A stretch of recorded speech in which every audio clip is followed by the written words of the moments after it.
Hello everyone. आज हम लोग बीएस ग्रेवाल में प्रॉब्लम 23.4 का क्वेश्चन नंबर 6 को सॉल्व करेंगे। क्वेश्चन है हमारा, using the Z transform solve the difference equation y of n plus 2 minus 5y of n plus 1 plus 6y of n is equals to 36। और यहाँ पर गिवन हमारा दिया हुआ है y of 0 is equals to y of 1 बराबर 0। ठीक है, तो ये है सो हमारा डिफरेंस इक्वेशन है। इसको है सो हमें जेड ट्रांसफॉर्म का यूज करते हुए इसको सॉल्व करना है। तो यहाँ पर लिखते हैं टेकिंग जेड ट्रांसफॉर्म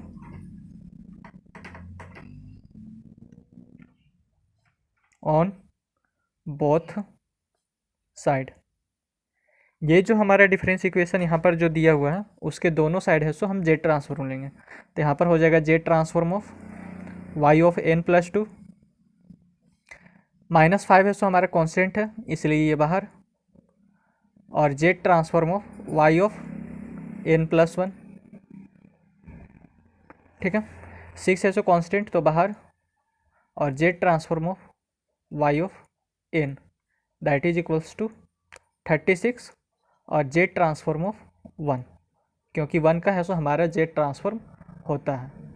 ओके, अब यहाँ पर देखिए Z transform of y of n plus 2 हमारा क्या होता है, इसका फॉर्मूला होता है Z square y of Z minus y of 0 minus y1 और जेड का पावर -1, ये -5 बाहर में, और Z transform of y of n plus 1 हमारा क्या होता है Z into Y of Z और माइनस y ऑफ 0। ठीक है, और 6 हमारा बाहर में है तो 6, और Z transform of y of n हमारा क्या होता है y of Z that is equals to 36, और जेड ट्रांसफॉर्म ऑफ 1 हमारा होता है जेड अपॉन में जेड माइनस 1। ठीक है, 1 का जेड ट्रांसफॉर्म हमारा होता है जेड अपॉन में जेड माइनस 1। अब यहाँ पर y0 और y1 का वैल्यू हमारा दिया हुआ है गिवन में। यहाँ पर देखिए y0 और y1 का वैल्यू हमारा 0 दिया हुआ है, तो इस y0 के स्थान पर हम 0 पुट करेंगे तो ये 0, ये y1 के स्थान पर 0 पुट करेंगे तो ये 0, फिर y0 हमारा 0। अब जो बचा हुआ जो पार्ट है उसको हम लिख लेते हैं। तो यहाँ से हम y ऑफ जेड, यहाँ से y ऑफ जेड और यहाँ से y ऑफ जेड कॉमन ले लेंगे। ठीक है, तो y ऑफ जेड बराबर क्या हो जाएगा, यहाँ पर जेड स्क्वायर हमारा बचेगा, यहाँ पर हमारा बचेगा -5z, और यहाँ पर हमारा बचेगा +6 that is equals to 36 Z upon में जेड माइनस 1। अब इस साइड में हमारा यहाँ पर मल्टीप्लाई में है तो इधर आएगा तो हमारा डिवाइड में चला जाएगा। ठीक है, तो ये हो y ऑफ जेड बराबर हो जाएगा हमारा that is equals to 36 upon में जेड माइनस 1, और ये नीचे में आ जाएगा तो हमारा हो जाएगा जेड स्क्वायर माइनस, ऊपर में जेड है हमारा एक, जेड स्क्वायर माइनस 5z और +6। अब इसमें है सो हम मिडिल टर्म फैक्टराइजेशन का यूज करेंगे। ठीक है, तो ऊपर में हमारा क्या है 36z, और 36 को हम बाहर ले लेते हैं और ब्रैकेट के अंदर ये जेड को रखते हैं। ठीक है, अब यहाँ पर हमारा क्या है जेड माइनस 1। अब यहाँ पर देखिए इसमें मिडिल टर्म फैक्टराइजेशन यूज करेंगे तो इन दोनों का मल्टीप्लिकेशन हमारे क्या हो रहा है 6z स्क्वायर हो रहा है। ओके, तो हमें इस 5z को इस तरीके से बनाना है कि मल्टीप्लाई करने पर हमारा क्या आ जाए, हमारा 6z स्क्वायर आ जाए।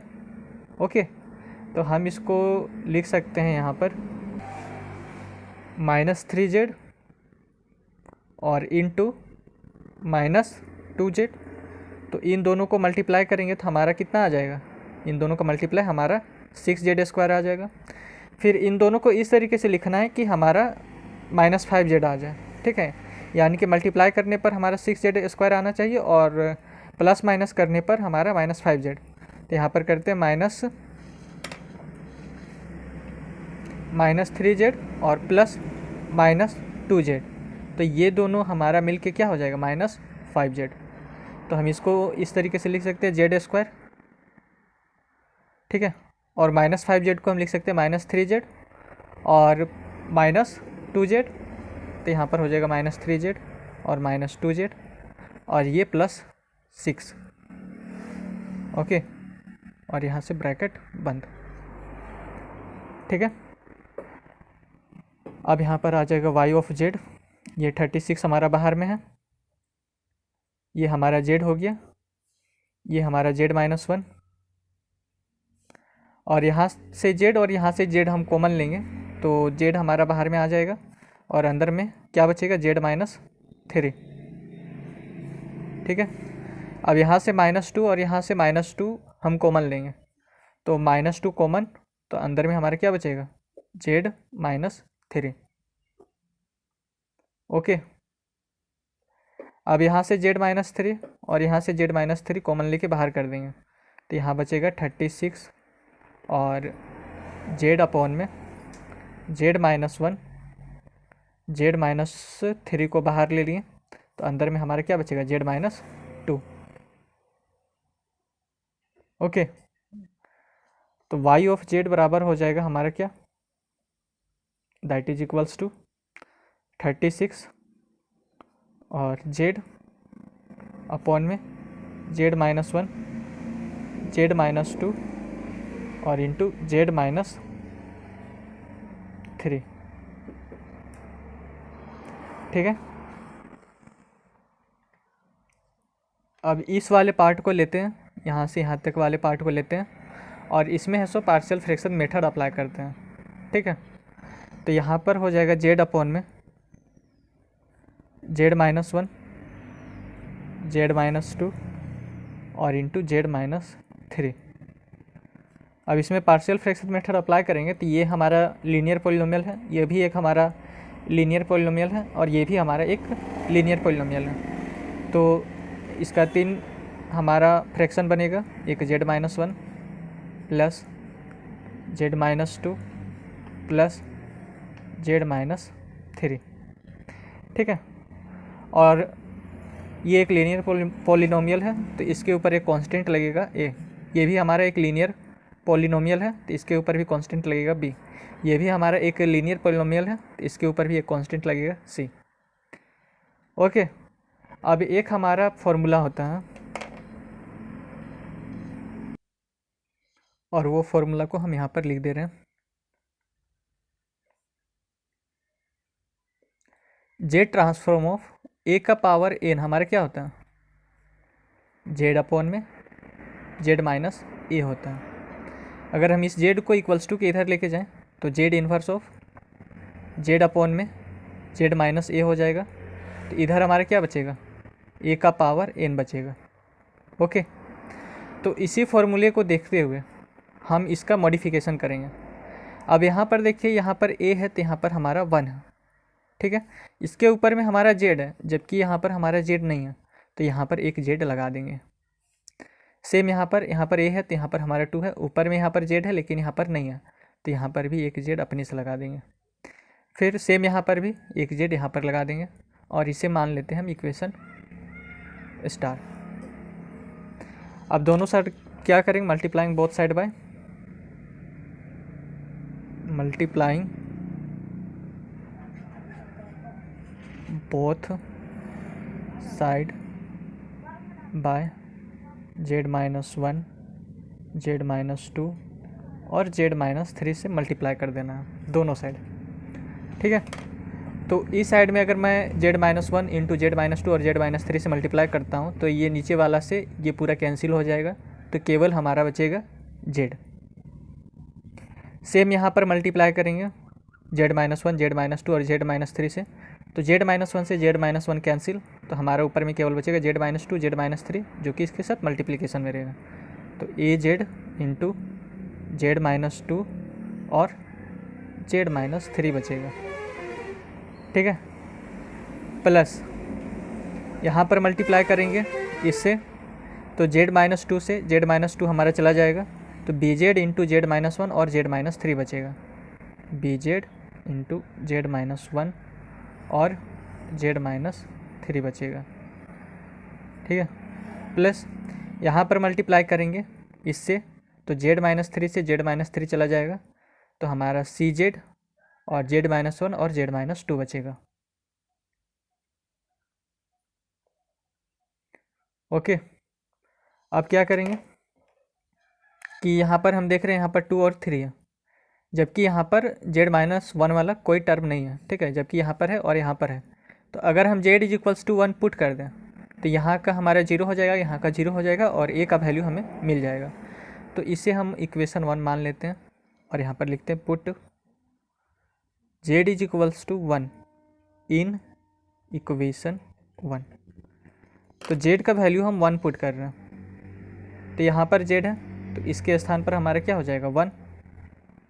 यहाँ पर a है तो a इस z के स्थान पर 1, तो 1 यहाँ पर लिखने से कोई फ़ायदा नहीं है, और 1 - 2 और यहाँ हो जाएगा 1 - 3। दिस इम्प्लाइज 1 यहाँ पर माइनस है 1 - 2 -1 होगा, तो -1 इंटू है तो माइनस है, और 1 - 3 तो -2। तो ये माइनस माइनस मिलके प्लस हो जाएगा, तो +2a = 1। तो a हमारा आ गया 1/2। दिस इम्प्लाइज a हो गया हमारा 1/2। ठीक है, अब क्या पुट करेंगे, यहाँ पर देखिए यहाँ पर z-1 z-3 है, तो z-2 इसमें नहीं है, ठीक है। तो z-2 नहीं है, तो अगर हम z-2 मतलब z=2 पुट करते हैं तो 2 - 2 ये 0 हो जाएगा, ये 0 हो जाएगा और b का हमारा निकल जाएगा। तो यहाँ लिखते हैं पुट z=2 इन इक्वेशन 1। ये जो हमारा इक्वेशन 1 है इसमें हम पुट कर रहे हैं z=2। तो इस z के स्थान पर 2 जाएगा, तो 2 हो जाएगा, यहाँ पर अगर हम 2 पुट करते हैं तो 2 - 2 0 और 0 इंटू दिस, तो ये पूरा 0 हो जाएगा। अब यहाँ पर हम पुट करते हैं तो b और z के स्थान पर 2, ये हो गया 2 - 1 और ये हो गया 2 - 3। अब अगर हम यहाँ पर 2 पुट करते हैं तो 2 - 2 0 और 0 इंटू दिस, तो ये पूरा 0, ठीक है। तो अब इसको सॉल्व करते हैं, तो 2 क्या आ गया हमारा, यहाँ पर b2 है और 2 - 1 हमारा क्या हो जाएगा 1 और 2 - 3 तो -1, तो b2 1 और -1, तो b हमारा क्या हो जाएगा -2b = 2 -2b = 2। तो b हमारा आ जाएगा, दिस इम्प्लाइज b = 2 माइनस, ये जो -2 है नीचे में आ जाएगा, तो ये 2 से 2 कैंसिल हो जाएगा, तो b का वैल्यू आ जाएगा हमारा -1। तो दिस इम्प्लाइज b = -1। ठीक है, अब उसी तरीके से हमें c का वैल्यू फाइंड करना है। तो अब क्या पुट करेंगे, पुट यहाँ पर देखिए z-1 z-2 है, z-3 नहीं है, तो अगर हम z के स्थान पर यहाँ पर 3 पुट करते हैं तो ये 0 हो जाएगा और ये भी 0 हो जाएगा। तो पुट करते हैं z = 3 इन इक्वेशन 1। तो z के स्थान पर 3 पुट कर रहे हैं तो यहाँ पर हो जाएगा 3, दैट इज यहाँ पर अब अगर हम 3 पुट करते हैं तो 3 - 3 0 और 0 इंटू दिस, तो ये पूरा 0। यहाँ पर 3 पुट करते हैं तो 3 - 3 0 और 0 इंटू दिस, तो ये पूरा 0। ओके, अब यहाँ पर हम 3 पुट करते हैं तो c 3 3 - 1 और 3 - 2 हो जाएगा।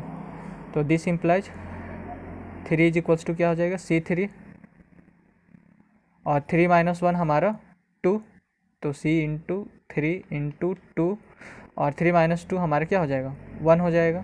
तो दिस इम्प्लाइज 3 = ये 3 2 जा 6 c, तो दिस इम्प्लाइज c = क्या हो जाएगा हमारा 3/6। तो c का वैल्यू निकल के आ जाएगा 1/2। ये 3 से 2 बार में चला जाएगा, दिस इम्प्लाइज c = 1/2।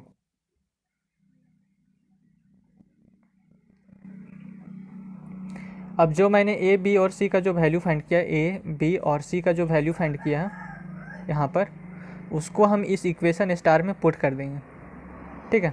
और पुट करने से पहले हम क्या करेंगे, पुट करने के साथ इसमें 36 है, सो दोनों साइड मल्टीप्लाई भी कर देंगे। तो यहाँ पर लिखते हैं, पुट दी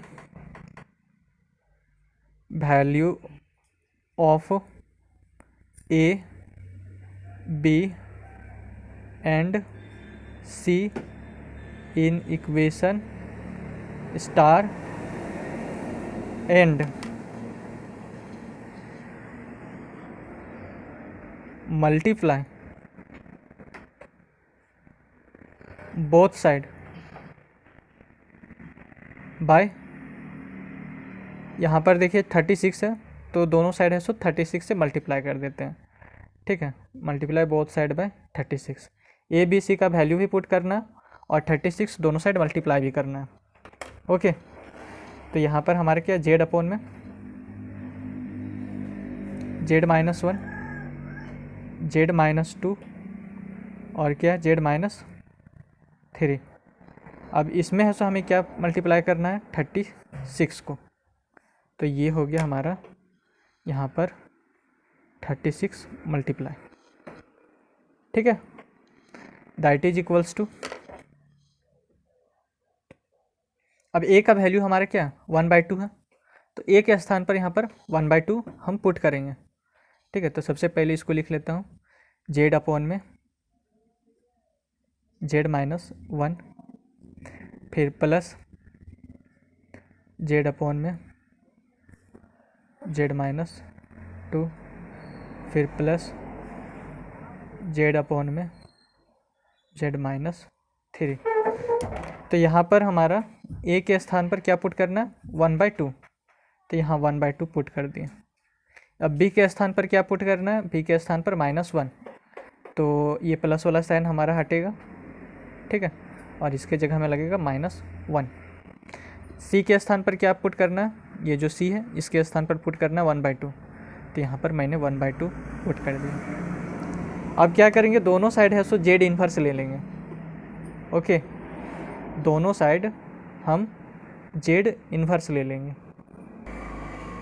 जेड इन्वर्स लेने से पहले ये 36 जो हम दोनों साइड मल्टीप्लाई कर रहे थे, यहाँ पर तो मैंने मल्टीप्लाई किया, लेकिन इस साइड में मल्टीप्लाई मैंने नहीं किया, तो इस साइड भी मैं मल्टीप्लाई कर देता हूँ। 36 और यहाँ पर -1 इंटू 36 और फिर 1/2 इंटू 36। ओके, अब ये जो 36 जेड अपॉन में जेड -1, जेड -2, जेड -3 है, वो हमारे किसके बराबर है, वाई ऑफ जेड के बराबर। देखिए 36 जेड अपॉन में जेड -1, जेड -2 और जेड -3 हमारे किसके बराबर है, वाई ऑफ जेड के बराबर। तो यहाँ पर हो जाएगा हमारा ये वाला जो पूरा पार्ट है वो हमारा क्या हो जाएगा, वाई ऑफ जेड हो जाएगा। दैट इज इक्वल्स टू, अब क्या करते हैं कि यहाँ से 36, यहाँ से 36 और यहाँ से 36 कॉमन लेके बाहर निकाल देते हैं, तो ये 36 हमारा आ गया बाहर। ठीक है, और यहाँ पर जो बचेगा उसको लिख देते हैं मैं 1/2 और जेड अपॉन में जेड -1, फिर माइनस जेड अपॉन में जेड -2, फिर प्लस 1/2 और जेड अपॉन में जेड -3। अब दोनों साइड है सो मैं जेड इन्वर्स ले लूँगा, तो taking Z inverse on both side, तो जेड इन्वर्स जब मैं लूँगा तो यहाँ पर हो जाएगा Z inverse of Y of Z. ठीक है, ये 36 था हमारा कांस्टेंट, 1/2 भी कांस्टेंट, तो यहाँ पर हो जाएगा जेड इन्वर्स, दोनों साइड जेड इन्वर्स ले लेना है। ठीक है, और यहाँ पर भी जेड इन्वर्स और यहाँ पर भी Z inverse.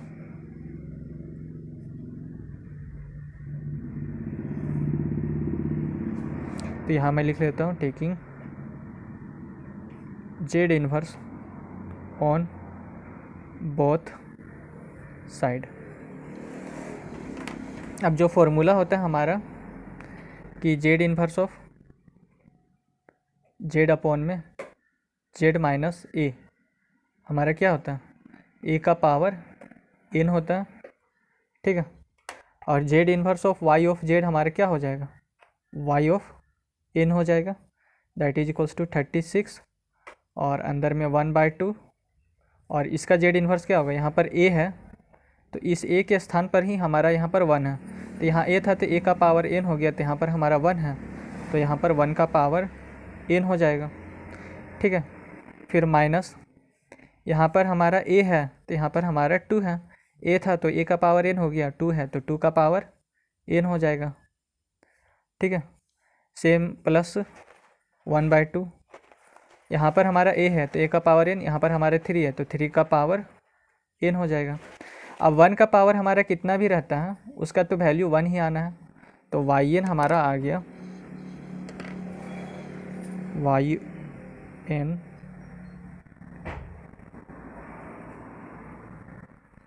Is equals to 36 1/2 और 1 का पावर एन हमारे कितना भी रहेगा उसका पावर 1 ही आएगा, माइनस 2 का पावर एन और प्लस 1/2 और 3 का पावर एन। ठीक है, तो ये हमारा आंसर हो जाएगा।